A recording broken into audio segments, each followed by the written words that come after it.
श्री शिवाय नमस्तुभ्य मित्रों, जय महाकाल, हर हर महादेव। तो मित्रों, कैसे हैं आप सब? आशा करते हैं आप सभी लोग बहुत अच्छे होंगे। मित्रों, 9 जनवरी को शुक्रवार का दिन है और माघ महीना चल रहा है। शुक्रवार के दिन 7 गुलाब की पंखुड़ियों का माता अशोक सुंदरी के लिए हम सभी लोग उपाय करने वाले हैं। नए साल पर नया उपाय है, इसे अच्छे से ज़रूर समझिएगा और समझ करके इसे करिएगा, जिससे आपके परिवार के जो कष्ट होंगे माता अशोक सुंदरी की कृपा से बहुत जल्दी दूर हो जाएंगे।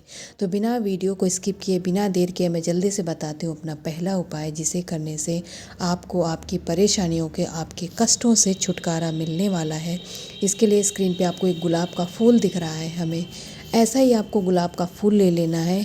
पूरे फूल के हमें आवश्यकता नहीं पड़ेगी, बल्कि गुलाब की 7 पंखुड़ियाँ मात्र चाहिए आपको आज के इस उपाय को करने के लिए। यानी जीवन के कष्टों से छुटकारा पाने के लिए मात्र 7 गुलाब की पंखुड़ियाँ चाहिए और साथ ही में हमें चाहिए लाल चंदन। ठीक, इसे स्क्रीन आप लोग इमेज को ध्यान से देख लिए। हमें लाल चंदन की ही आवश्यकता है, उसके स्थान पर कुमकुम या फिर सिंदूर का प्रयोग बिल्कुल भी नहीं करेंगे। इसके साथ ही हमें चाहिए तांबे का एक कलश, जिसमें हम लेने वाले हैं अपने घर का जल। साथ ही में थोड़ा सा गंगा जल लेंगे, क्योंकि शुक्रवार का दिन है मित्रों। ध्यान रखिएगा, ये दिन माता लक्ष्मी का यानी धन लक्ष्मी को प्रसन्न करने वाला दिन होता है। तो इन सारी चीज़ों को लेकर के हम अपने इष्ट, अपने आराध्य महादेव जी यानी शिव शंभू के शिवालय भी जा सकते हैं और अपने घर की शिवलिंग के पास भी आप इस उपाय को कर सकते हैं। सबसे पहले माता अशोक सुंदरी के स्थान पे आप इस चंदन का लेपन करने वाले हैं। बड़े प्रेम से, बड़े भाव के साथ में मित्रों लेपन करेंगे। और लेपन करने के बाद में जो 7 गुलाब की पंखुड़ियाँ ली हैं, उन्हें एक एक कर कर इसी चंदन के ऊपर चिपकाते जाएंगे। कंफ्यूज मत होइएगा, ये गुलाब की पंखुड़ियाँ ही हैं, बस मैंने कलर इसलिए चेंज किया है क्योंकि मित्रों लाल है आपके चंदन का कलर और लाल ही कलर से पंखुड़ियाँ दर्शाती, तो मित्रों आप लोग समझ नहीं पाते, इसलिए कलर दूसरा कर दिया है। जैसा कि मैंने बताया, माता अशोक सुंदरी के स्थान पे आप सभी लोगों को इन पंखुड़ियों को समर्पित करना है। और एक एक पंखुड़ी को समर्पित करते समय मित्रों आपके जीवन में जो जो परेशानियां हैं, जो जो कष्ट हैं, जिनसे आप निजात पाना चाहते हैं मित्रों, उनका ध्यान करके माता अशोक सुंदरी का स्मरण करते जाएंगे और प्रत्येक पंखुड़ी को यहाँ पर चिपकाते जाएंगे। जब इतना आप कार्य कर चुके होंगे, इसके बाद में क्योंकि आपने अपनी परेशानियों को दूर करने का निवेदन तो कर ही लिया है पंखुड़ियों के साथ, तो अब हमारे पास मात्र एक लोटा जल है, जिसे श्री शिवाय नमस्तुभ्यम मंत्र के जाप से आप सभी लोग महादेव जी की शिवलिंग पे समर्पित कर देंगे। जैसे ही मित्रों ये जल बहता हुआ आएगा, आपको थोड़ा सा जल रोक लेना है अपने पात्र में। निश्चित तौर पे जब आप डालेंगे, जल बह के नीचे ज़रूर आएगा, तो गिरने नहीं देना है। गिरने से पहले ही आपको पात्र में ले लेना है और उस जल का छिड़काव आपको आपके पूरे घर में कर देना है। फिर देखिए आपके घर से कैसे कष्ट दूर हो जाते हैं। अब दूसरा उपाय करेंगे मित्रों, जो कि करोड़पति बनने से तात्पर्य ऐसा है मित्रों कि माता लक्ष्मी को आप सभी लोगों को प्रसन्न करना है। शुक्रवार का दिन धन लक्ष्मी का होता है, मैंने आपको वीडियो के स्टार्टिंग में ही बता दिया था। तो आज के दिन हम सभी लोग लेने वाले हैं कपूर। ये जो आपको स्क्रीन पे दिख रहा है छोटा छोटा कपूर, ऐसे ही गोल जैसे टैबलेट होती, इसी आकार में अब कपूर की गोलियां आने लगी हैं। आपको 3 से 4 ले लेनी है। साथ ही में हमें 3 लेनी है लौंग, जो कि होंगी फूल वाली। जैसी स्क्रीन पे दिखाई गई हैं ऐसे ही आपको फूल वाली लेनी है। जिनका फूल टूटा हो उन आपको लौंग का प्रयोग बिल्कुल भी नहीं करना है। इसके बाद में आप सभी लोग एक मिट्टी के दीपक को ले लीजिएगा। अगर मान लीजिए मिट्टी का दीपक ना हो तो आरती की जो होती है ना कटोरी नुमा, उसे ले लीजिएगा। वो भी ना हो तो फिर आप घर से कोई पात्र ले लेंगे, उसमें लेकर के आपको पहले कपूर रखना है और कपूर के ऊपर ही आपको तीनों की तीनों लौंग को रख लेना है। उसे रखने के बाद में अब उस पात्र को आप सभी लोग उठाएंगे और आपके घर का जो मुख्य दरवाज़ा होता है वहाँ पर जाएंगे, जहाँ से घर के अंदर प्रवेश करते हैं। ज़रूरी नहीं है जो स्क्रीन पे आपको लोहे का गेट दिखाया ऐसा ही हो, हर किसी के घर में तो लोहे का गेट नहीं लगा होता। बस आपको ध्यान रखना कि आपके घर का मुख्य दरवाज़ा होना चाहिए।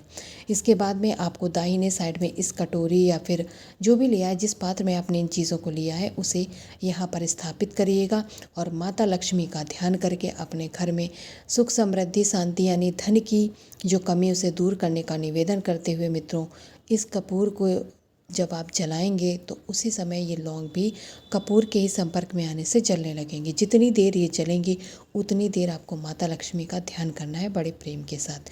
2 उपायों को आप लोग इस तरीके से करिएगा, आपको निश्चित तौर पे लाभ मिलेगा। अब जल्दी से बात करते हैं आज के अपने तीसरे और अंतिम उपाय की। मित्रों, जो तीसरा और अंतिम उपाय आज हम सभी लोग करने वाले हैं, इस उपाय को करने से आपके घर में यदि स्वयं को क्रोध बहुत आता है या घर में ऐसा कोई व्यक्ति है जिसे बात बात पे गुस्सा आ जाता है, कुछ भी आप कहें बिना बात को समझे ही गुस्सा आ जाता है, तो ऐसे में आज के दिन आपको लेनी है हरी वाली 7 दूर्वा, गिन करके 7 दूर्वा लीजिएगा मित्रों। और ध्यान रखिएगा, ये जो जैसी मैं स्क्रीन पे दिखा रहे हैं ऐसी बहुत आसानी से, ऐसी कॉमन सी घास है। आप जो दूर्वा है आपको हर स्थान पे पार्क में मिल जाएगी और गमले में अपने आप निकल आती है ना, तो बहुत आसानी से मिल जाएगी।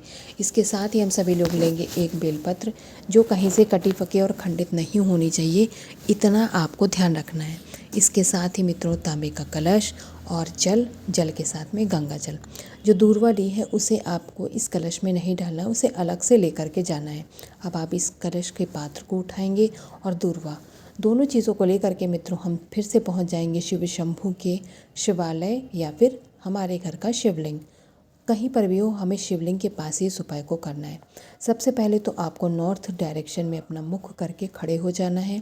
इसके बाद में जो पात्र का जल है यानी जो लोटे का जल है, सबसे पहले आप उस पात्र के जल को दोनों हाथ से पकड़ेंगे और महादेव जी के शिवलिंग के बिल्कुल ऊपर, ठीक ऊपर, जैसे मैंने एरो से आपको दिखाया है, ऐसे ही आपको श्री शिवाय नमस्तुभ्यम मंत्र का जाप करके जल को समर्पित कर देंगे। जल समर्पित करने के बाद में हमारे पास है एक बेलपत्री और 7 दूर्वा, है ना मित्रों। तो अब सबसे पहले तो आपको बेलपत्री लेनी है और माता अशोक सुंदरी के स्थान पर कुछ इस तरीके से समर्पित करेंगे कि पत्ती का आपको, जो पत्ती है महादेव जी की तरफ और डंडी आपकी तरफ होनी चाहिए। इसके बाद में इसी बेलपत्री के ऊपर जो आपने 7 दूर्वा लिए हैं, उन 7 दूर्वाओं को मित्रों इस तरीके से बेलपत्री के ऊपर रखना है। और जब आप दूर्वा रखेंगे उस व्यक्ति का नाम और गोत्र बोलेंगे जिसे क्रोध बहुत जल्दी आता है। ठीक है मित्रों, उस व्यक्ति का नाम और गोत्र का नाम बोल करके आप दूर्वा चढ़ा देंगे।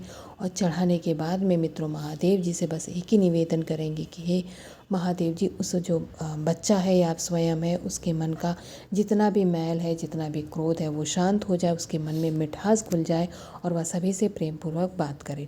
तो इस तरीके से आप सभी लोग उपाय करिएगा मित्रों। अगर वीडियो अच्छी लगी हो तो वीडियो को लाइक, चैनल को सब्सक्राइब और कमेंट सेक्शन में हर हर महादेव जी ज़रूर से लिख कर जाएंगे।